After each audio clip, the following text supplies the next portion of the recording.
palabra, yo creo, más común en las iglesias y en toda la vida cristiana, ¿verdad? Amén.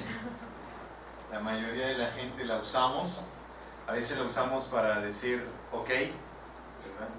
En lugar de decir está bien o estoy de acuerdo, decimos amén, ¿verdad? Entonces, ¿cuántos están gozosos? Digan amén. Amén. Así se usa. Y también cuando dice, bueno, entonces nos vemos a las 7, amén. Y el otro contesta así, amén, ¿verdad? Es una palabra que significa, en pocas palabras, así sea, ¿verdad? Así sea es una palabra de origen arameo y es la última palabra en el credo de los apóstoles. Hace 6 meses comenzamos a meditar juntos en esta iglesia sobre esta confesión de fe antiquísima del cristianismo y que nos une a todos los creyentes en todas las épocas. Hemos llegado pues hoy a esta palabra amén, que llega al final del credo. Y este texto precioso del versículo 20, capítulo 1 de 2 Corintios, que dice que todas las promesas que ha hecho Dios son sí en Cristo. Y así que por medio de Cristo nosotros respondemos amén para la gloria de Dios. Cristo es el amén de Dios, ¿verdad? Dios nos está diciendo que sí a todo, nos dice que sí, ¿verdad? Nos dice amén. Y pues así concluimos las reflexiones sobre el credo de los apóstoles. Queremos decir que aquello que afirma el credo es la verdad más importante de nuestra vida. Como hemos dicho ya, si acaso aprendimos a hablar en español o en cualquier idioma humano, aprendimos a decir creo en Dios, Padre Todopoderoso, Creador del cielo y de la tierra, y creo en Jesucristo, su único Hijo, nuestro Señor. Es la cosa más importante que podemos llegar a decir. Es nuestra respuesta humana a la palabra revelada de Dios. Dios habla su palabra y nosotros respondemos diciendo creo.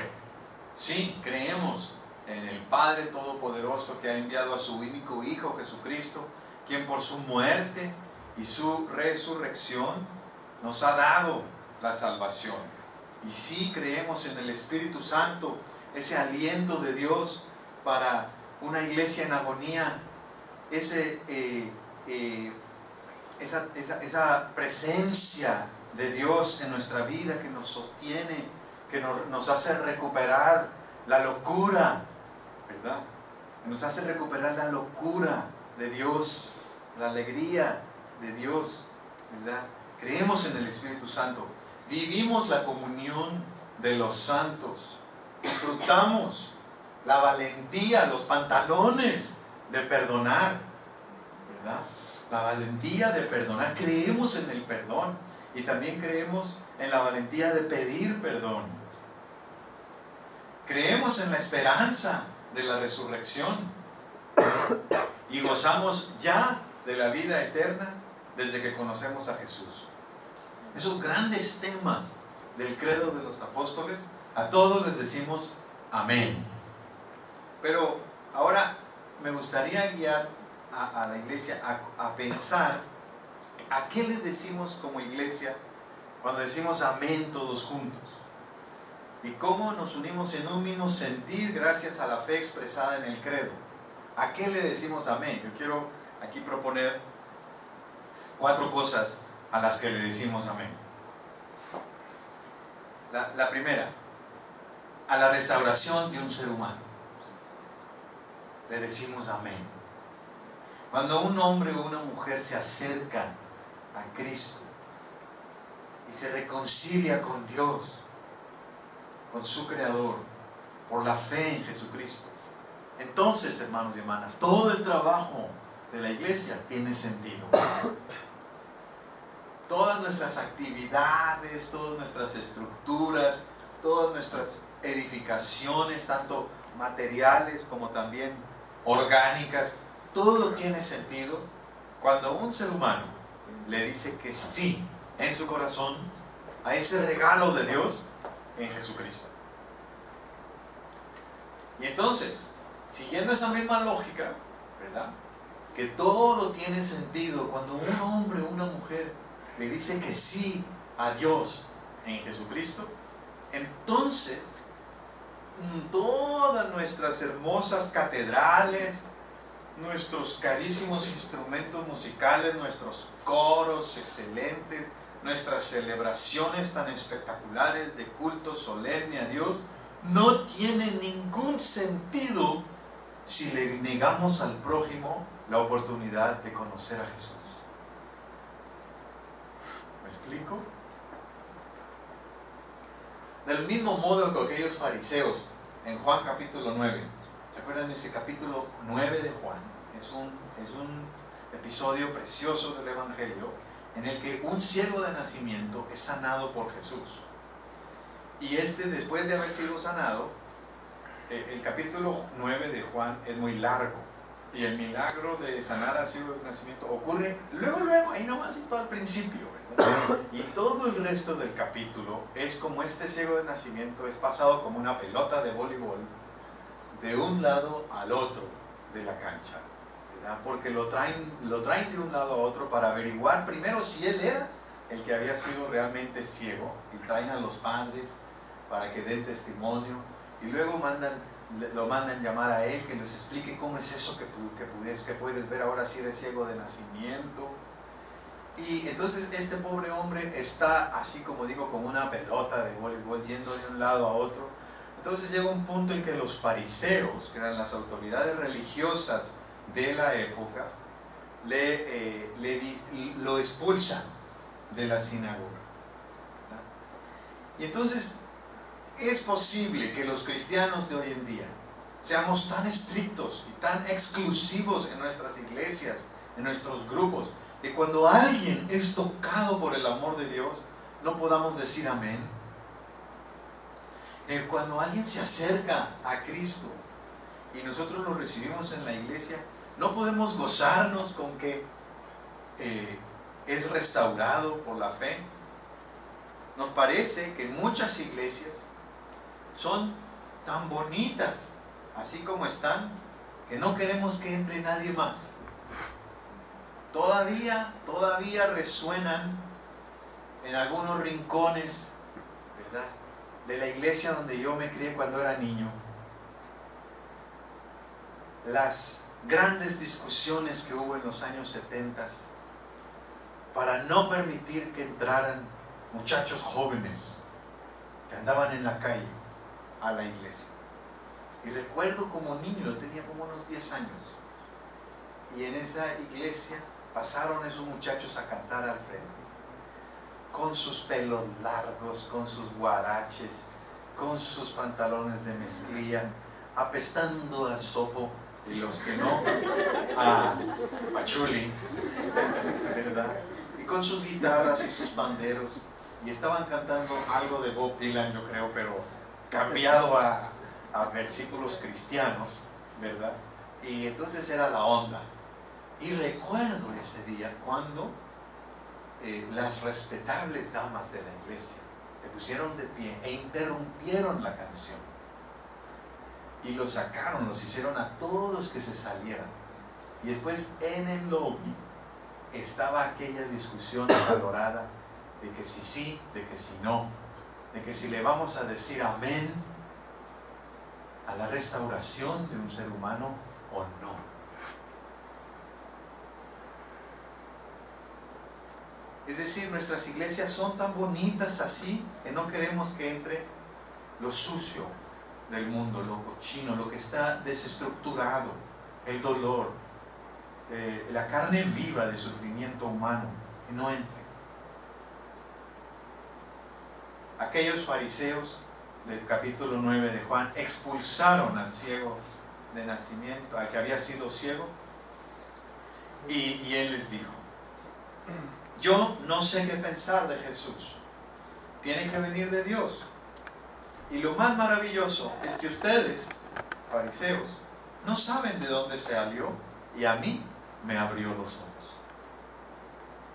Es lo más maravilloso. Y la verdad, ustedes no saben de dónde salió este Jesús, y a mí me abrió los ojos.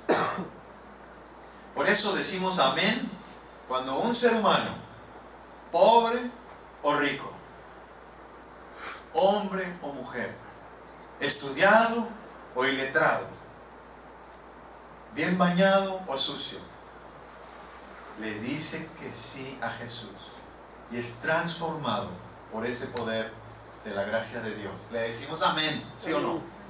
Decimos amén cuando un ser humano es restaurado por Jesucristo. Pero también le decimos amén, segunda cosa, decimos amén a una familia amorosa. Reconocemos sí que el Evangelio, y voy a decir algo controversial, el Evangelio es una de las fuerzas más relativizantes de la familia. El Evangelio relativiza a la familia. ¿Por qué? Porque Jesús le exige a sus seguidores que dejen al padre, a la madre, que lo amen a Él más que a sus hermanos y sus hermanas, ¿no es cierto? Y cuando vienen a decirle a Jesús, allá afuera están tus hermanos, tu madre y tus hermanos están afuera, quieren hablarte. Jesús dice, ¿quién es mi madre? ¿Quiénes son mis hermanos? Estos que hacen la voluntad de Dios son mi madre y mis hermanos. O sea, el Señor Jesús parece que le quita mucho valor a la familia, aparentemente, ¿verdad? Y es duro de oír eso, especialmente para nuestra cultura mexicana y latinoamericana, en donde la familia, las relaciones familiares, pues son absolutizadas, ¿verdad? Para nosotros la familia lo es todo y nuestra cultura tiene por muy sagradas las relaciones familiares. Porque Jesús nos invita a ponerle a Él como el Señor de las familias. Y nos invita a mirar la familia de una nueva manera. Ya no como la propiedad del patriarca o de la matriarca, sino el campo en el que Jesús es Señor. Y de esa manera la familia puede realmente sobrevivir y desarrollarse en amor y en bendición. Porque miren, cuando Jesús no es el Señor de una familia, vamos a decir, los otros poderes toman, usurpan el trono de la familia, y entonces puede ser, por ejemplo, el amor al dinero, lo que más gobierna una familia, el materialismo. Ustedes no han visto cómo familias se despedazan, ¿no? por una pequeña propiedad, ¿verdad? Ahora que estaba allá en Chile, me contaron una familia destrozándose, hermanos, unos a otros, y esperando como buitres a que se muriera el papá, que ya estaba muy ancianito, porque querían vender la casa y repartirse. Era una casita mucho más pequeña que esta, realmente que no, te dices tú que no vale la pena, ¿verdad? ¿Por cuánto vas a vender esa propiedad? ¿Y en cuánto lo vas a dividir entre los 4 hermanos? ¿Y en cuánto tiempo les va a durar esa poquita lana que se les va a ir en un viaje a San Antonio? Ya, ¿verdad? Y entonces, y el papá queda ahí, ¿verdad? Abandonado, como si fuera un despojo, ¿verdad? Es decir, porque Cristo no es el Señor de la familia, entonces el materialismo es el Señor, o la violencia, o la lucha por el poder, a ver quién es el que gana en la familia. Pero cuando una familia se pone en las manos del Señor y todos en la familia conciben su papel dentro de la familia como un servicio a Cristo, entonces se nota. Entonces ahí los padres no provocan a ira a los hijos. Y los esposos aman a sus esposas como a sí mismos y como a sus propios cuerpos la cuidan. Y entonces hay que decirle amén a eso. Decimos amén cuando se pueden vivir relaciones expresadas en ese texto. Vamos a ir a Primera de Pedro, ¿verdad? Primera carta de Pedro, casi al final de la Biblia, versículo 3 y del 1 al 9, en donde viene cómo cómo se llevan, ¿verdad? Los miembros de la familia, esposas y esposos que en amorosa sumisión, ¿verdad?, se someten el uno al otro, pero amorosamente. Hay respeto entre uno y otro, y hay cariño y deferencia cariñosa. No piensa el uno nada más en sí mismo, sino también piensa en el otro. Recuerdo una familia amiga que decía la esposa, pobre esposa, decía: es que cuando llega mi esposo y tiene hambre, lo primero que tiene que hacer es comer. ¿Y qué comer? Y yo me lo imaginaba, no sé, como una especie de bestia que no conoce, no saluda. Lo único que tiene que hacer es abalanzarse sobre su plato y terminarse ese plato de comida. Ya entonces ya se hace civilizado, ¿verdad? Entonces, ¿qué pasa? Es una persona centrada en sí mismo, ¿verdad?, en lugar de estar centrado en el otro. En la familia donde Cristo es Rey, donde Jesús es Señor, ahí nadie de la familia está buscando su propio interés, sino que busca el interés y el bienestar del otro. Ahí, bajo el señorío de Jesucristo, los miembros de una casa renuncian a sus derechos. No es que no tengan derechos, regreso a ese ejemplo de mi amiga, la esposa, que el esposo tiene derecho, es cierto, él tiene derecho a ser el rey león de la casa, que es el que come primero lo que la leona cazó, ¿verdad? Él tiene ese derecho, pero ¿qué pasa? Cuando Cristo es el rey, ese derecho, renuncian a ese derecho. El que tiene ese derecho renuncia voluntariamente a ese derecho. Eso es precioso. No significa que no tiene derechos el jefe de la casa. Significa que el jefe de la casa sigue el ejemplo de Jesucristo, que siendo en forma de Dios, no estimó el ser igual a Dios como cosa que aferrarse, sino que renunció a esos derechos. Y así se manifiesta la belleza de una familia amorosa. Renuncian también a sus estrategias de guerra y al uso de la violencia en cualquiera de sus formas para vivir la realidad de una familia amorosa. A una familia amorosa, donde Cristo es el Rey, le decimos amén. Amén, le decimos amén. Pero la tercera cosa que decimos amén, le decimos amén ya a un ser humano restaurado por Cristo. Le decimos amén a una familia amorosa. También le decimos amén a una iglesia comprometida y fiel. Cuando vemos un grupo de creyentes que toman en serio su participación en el reino de Dios, no podemos más que decir desde el fondo del corazón amén, ¿verdad? Y que haya más de esas iglesias. Aquellos hermanos y hermanas de los primeros siglos, aquellos de las páginas del Nuevo Testamento, los primeros cristianos, no veían a la iglesia como un hobby o como una actividad extracurricular para ser realizada en sus ratos libres, en sus fines de semana, ¿verdad?, en el tiempo que tuvieran de sobra. No, para esas hermanas y hermanos del Nuevo Testamento, la iglesia era algo muy serio, lo tomaban en serio. Ser parte de la iglesia era para ellos un asunto de extremo peligro, de riesgo. Ellos arriesgaban su vida para ser parte de la iglesia. Entonces requería mucha valentía, porque había persecución. Policía romana perseguía a los miembros de las iglesias. No cualquiera se hacía miembro de una iglesia.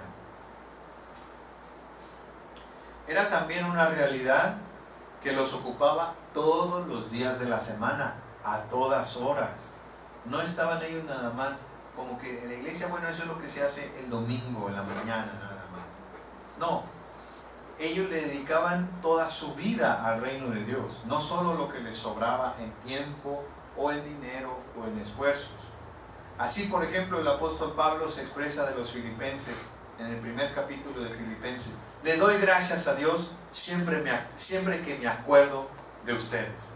Le doy gracias a Dios siempre que me acuerdo de ustedes. Y eso me pone a pensar, queridos hermanos y hermanas, ¿qué clase de iglesia era esa de los filipenses? ¿Qué clase de compromiso, no? ¿Qué clase de fidelidad al Evangelio habían demostrado aquellos filipenses para que Pablo se expresara así de ellos? Y para que cualquier pastor, no solo Pablo, ¿verdad? Como que para que cualquier pastor, cuando piensa en alguna iglesia, pueda elevar una gratitud a Dios. ¿Qué clase de iglesia debe ser? Para que aquel pastor se acuerde de una iglesia en particular y dé gracias a Dios. ¿Cómo debe ser el compromiso y la fidelidad que esa iglesia debe demostrar? ¿Y por qué tengo tantos colegas? ¿Y por qué hay tantos pastores que tienen recuerdos amargos de las iglesias por las que han andado? Y que al pensar en ellas sienten heridas en sus corazones o tienen resentimientos y amargura.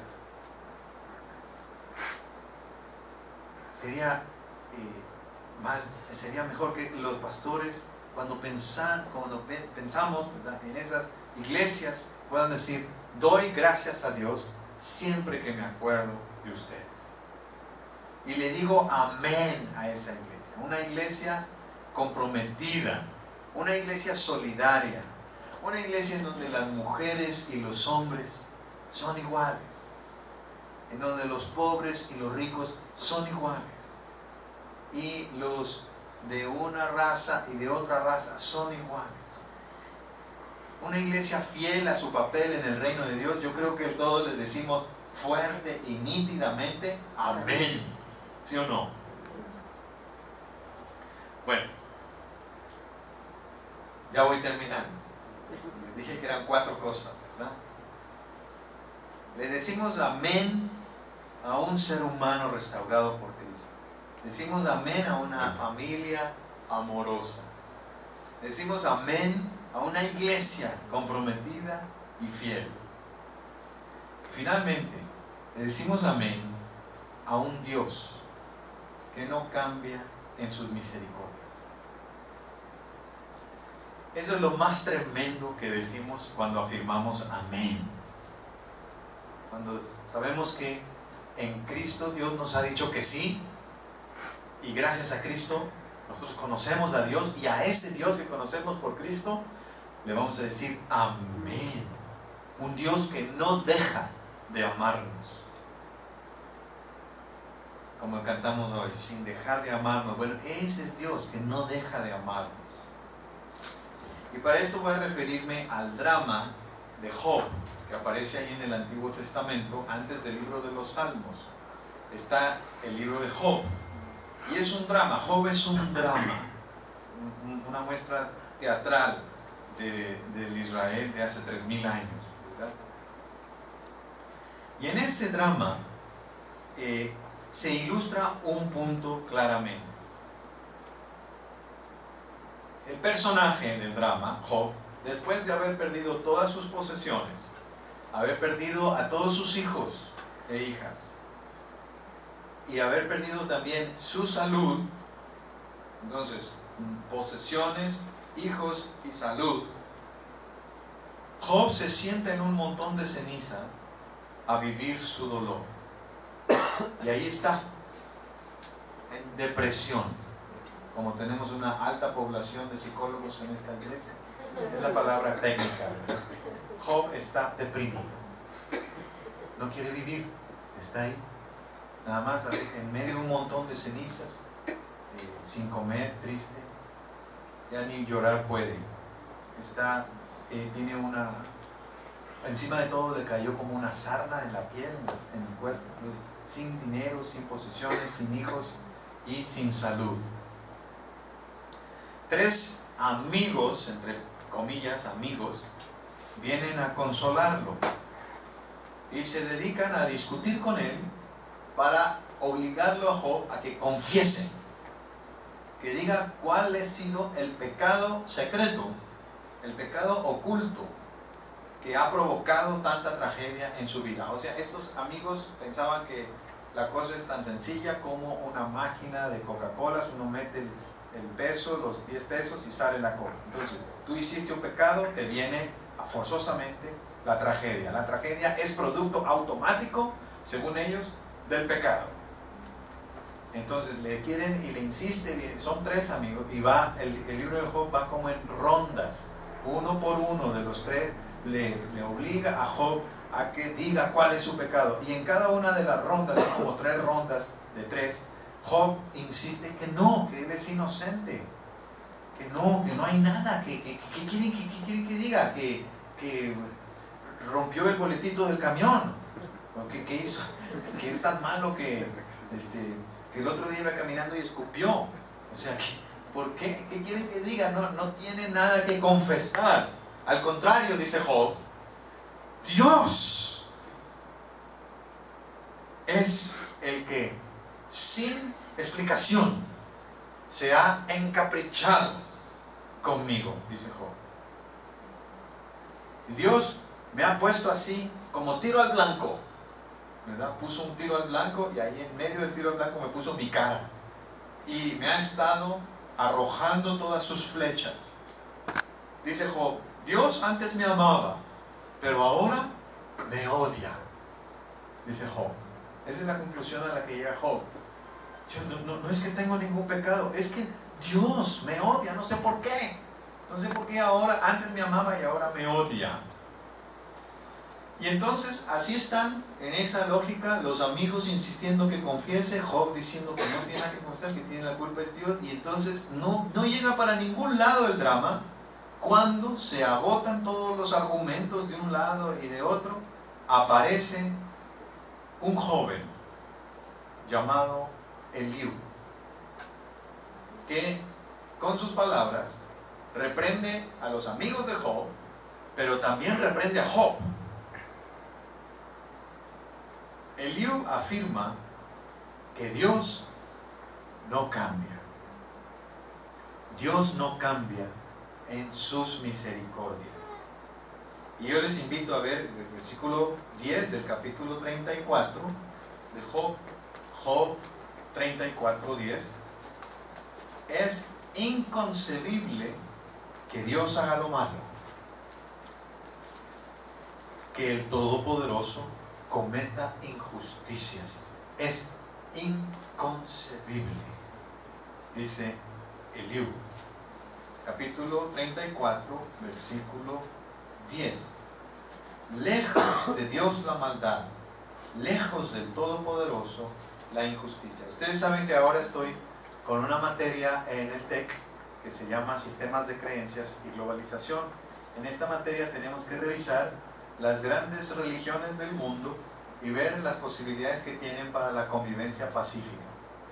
Bueno, en esta semana, la semana pasada y todavía el día de mañana, estamos en medio de Islam. Estamos repasando Islam.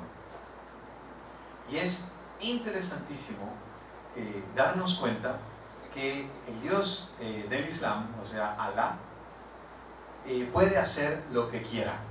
Eso se repite muchísimas veces en el Corán y en las doctrinas musulmanes. Alá puede hacer lo que quiera. Si Alá quiere mentir, Alá mentirá. Si Alá quiere cometer injusticias, Alá cometerá injusticias. Porque así se concibe en el Islam el carácter todopoderoso de Alá. Y los musulmanes nos dicen a los cristianos, el Dios de ustedes no es todopoderoso, porque el Dios cristiano no puede cometer injusticias. ¿Qué les parece? Es una de las diferencias entre el Dios de la Biblia y el Dios del Islam. Hay otras, pero esa es una importante, que el Dios de la Biblia no puede cometer injusticias. El Dios de la Biblia no puede hacer trampa, no puede mentir, no puede mostrarse impuro o faltar a su carácter santo y justo. Por eso le decimos amén a un Dios que no cambia en sus misericordias. No hay nada que pueda cambiar el amor de Dios por nosotros. Y es lo que Dios nos está diciendo, y nos lo está diciendo en Cristo Jesús. Por eso decimos el versículo del que partimos: Cristo Jesús es para nosotros el sí de Dios. Dios nos dice que sí en Cristo Jesús. Dios nos dice: no hay nada que puedas hacer tú, que pueda hacer nadie, que pueda cambiar mi amor por ti. Ni el paso de los años, ni los errores que cometas, las malas decisiones que cometas, no cambiarán mi amor por ti. Ni la distancia que pongas, dice Dios, entre tú y yo, no cambiará mi amor por ti. Nada hará que Dios abandone su amor por el ser humano. En ese sentido, decimos que Dios es todopoderoso, porque Dios, no hay nada que detenga su amor.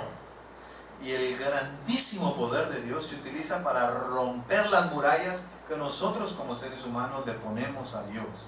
Y Dios se las arregla para alcanzarnos. Dios se las arregla para buscarnos. Dios se las arregla para llegar hasta nosotros y recordarnos: te amo.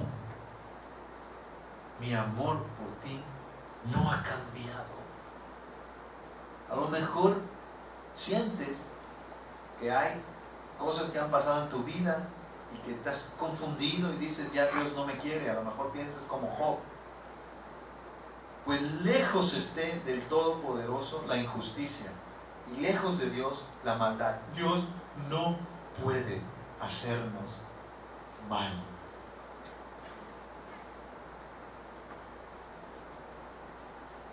A un Dios así, dígame si no, a un Dios así le decimos desde el fondo del corazón: amén. Amén. Pues como afirmación de lo que es más precioso para nosotros en este mundo, como afirmación de ese precioso, de esa preciosa formulación de fe, ese conjunto de palabras que decimos cada vez que decimos el credo: creo en Dios Padre Todopoderoso, con Jesucristo su único Hijo, nuestro Señor, y creo en el Espíritu Santo, como afirmación de que creemos en la restauración del ser humano, en la familia amorosa, en una iglesia comprometida y en un Dios que no cambia en sus misericordias. Nos unimos en un solo y fuerte